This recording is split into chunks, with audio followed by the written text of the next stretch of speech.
你相信人的死期是注定的吗？华人巨星李小龙死前最后一部电影，竟然同时预言了他和他儿子的死亡，父子俩都死在自己的第5部影片。最诡异的是，他儿子的死因就藏在李小龙最后一个的剧本里。这到底是死亡的诅咒，还是可怕的阴谋？新来的朋友可以点个关注，带您了解更多精彩内容。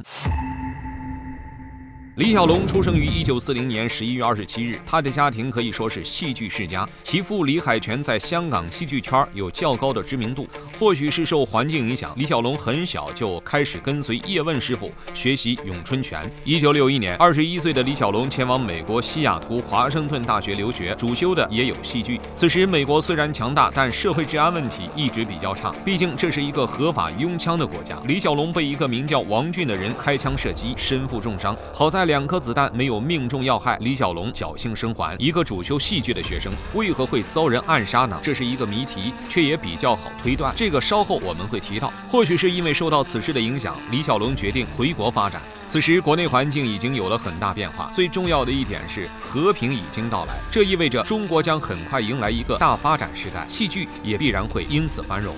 1971年，李小龙在香港拍摄了经典电影《唐山大兄》。这部电影问世后取得了巨大成就，它可谓是香港影视界的启蒙运动，将香港电影推上了亚洲神坛，也为香港成为亚洲好莱坞奠定了基础。《唐山大兄》的成功让李小龙动力十足，紧接着他又拍摄主演了《精武门》《猛龙过江》2部电影。李小龙出品必属精品，虽然他的影视作品不多，但质量绝对一流，尤其是他的武打戏份，在全世界来说都是非常独特的，这也让李小龙之名传遍世界。于是1973年，美国华纳兄弟找到了李小龙，两者合拍了又一部经典电影《龙争虎斗》。从中国前往美国，从美国返回中国，如今凭借出色表现，李小龙真正征服了美国，正式成为世界巨星。未来看起来一片光明，所有人都期待着李小龙更多精彩的表演。然而，李小龙的人生却在32岁这个门槛上戛然而止。1973年7月20日，李小龙和邹文怀带着死亡游戏的剧本前往香港女星丁佩家中商谈相关事项。原本这将是李小龙的第5部电影，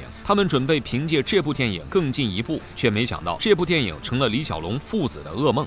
大约在晚上7点半，3人准备与一位澳大利亚影星共聚晚餐。不过李小龙突然感觉有些头疼，只能先到卧室休息。丁佩家中有常用的止痛药，见李小龙比较痛苦，他便将药给了李小龙1颗。为了不让澳大利亚影星久等，3人商议后由邹文怀先赴约，2人随后再去。丁佩就这样在家中等待李小龙醒来，没想到1个小时过去，李小龙还在睡觉。1个半小时后，李小龙还没醒来的迹象，丁佩决定叫醒李小龙，却发现他怎么叫李小龙都没反应。此时他才察觉到不对劲，于是他急忙给邹文怀打电话，并喊私人医生为李小龙检查。但此时李小龙已经停止了呼吸。李小龙究竟是怎么死的呢？人的死亡是提前注定好的吗？32岁离奇死亡的李小龙，在他生前筹备的最后一部电影剧本中，不仅预言了自己的死亡，甚至还预言了自己儿子的死亡方式。难道这真的都是命中注定吗？《死亡游戏》是一部蕴含深刻哲理的电影，尤其是最后闯塔部分，其灵感更是来源于佛教典故7级浮屠。据说有一位绝世高手为何夺取一件稀世珍宝，闯入浮屠塔中，在经过连番血战之后，绝世高手终于登顶，但发现宝盒内并无宝物，只有一张纸条。这张纸条上写着一句话：生命是一段等待死亡的历程。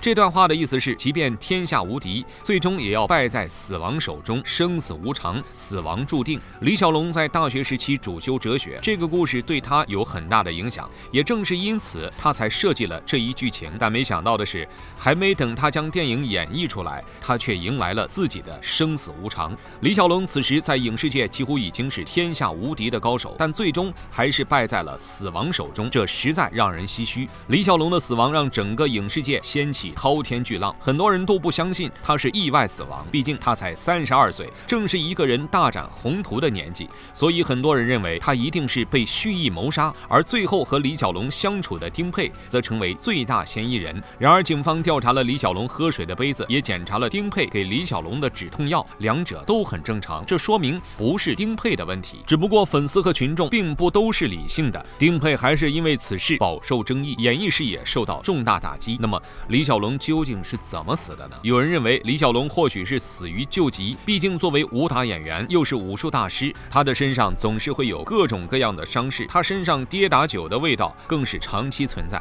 而且在李小龙去世2个月前，他曾在片场突发疾病，突然呼吸困难，随后陷入昏迷。好在人们及时将其送医，李小龙也在2小时后苏醒。当时经过医生诊断，他晕倒是高烧和低血压导致，他也因此住院1个星期。在此期间，李小龙对全身做了大量检查，都没有发现太大问题。然而所有人都忽略了一个位置，那就是大脑。如果当时李小龙也做了脑部检查，或许他可以避免最后的命运。医生们后续对李小龙的检查中发现其脑部有一个动脉瘤，这使得李小龙头部危机四伏，对头痛药也会有过敏反应。后来李小龙因为受伤导致他经常头痛难忍，因此他开始经常服用止痛类药物，这使得李小龙脑部的问题越来越严重。所以丁佩给李小龙的止痛药虽然也有危险，但只是压倒骆驼的最后一根稻草。李小龙最终也因为脑水肿离世。这种说法既有科学分析，也有医学证明，但很多人依然不愿意相信。让这件事情彻底变成一个未解之谜的是，多年后李小龙的儿子李国豪之死与他父亲的离奇去世出现了许多惊人巧合。李小龙最后一部电影竟然同时预言了李小龙和他儿子的死亡。李小龙死后20年，他的儿子也在片场离奇死亡，并且死亡方式与电影中的一个情节几乎一模一样，这是怎么回事呢？1993年4月1日晚上，李小龙之子李国豪正在片场和搭档拍戏。按照剧情，他们会使用一支道具枪向李国豪开枪，没想到枪响之后，李国豪却应声倒地。原来不知为何，这把道具枪竟然射出了真子弹，子弹击中李国豪腹部，当场血流如注。剧组人员急忙将李国豪送医抢救，然而经过数小时抢救后，李国豪还是不治身亡。这一年，李国豪年仅28岁，比李小龙离世的时候还要年轻4岁。而他拍摄的这部电影《乌鸦》也是他的第5部电影。同时，人们还发现李小龙的第5部电影《死亡游戏》中竟然已经预言了李国豪之死，因为电影中的一个镜头就是反派将道具枪的子弹换成真子弹，想要以此击杀李小龙。电影中的李小龙自然是逃过一劫，但现实中的李国豪却没能这么幸运。此时人们不免疑惑，同样是英年早逝，同样死于第5部电影，同样的离奇死亡，而且都被死亡游戏预言命中，其中到底是巧合还是另有真相呢？值得一提的是，当年宣告李小龙死亡的医生和扣动扳机误杀李国豪的演员名字都叫迈克尔，这又是另一个巧合。难道冥冥之中真的有一双手在编织着李小龙父子的命运吗？其实对于李小龙的死亡还有一个阴谋论，那就是仇杀。据说李小龙之所以要到美国留学，是因为他在一场斗殴中打伤了香港黑势力大佬的儿子，为了避免报复，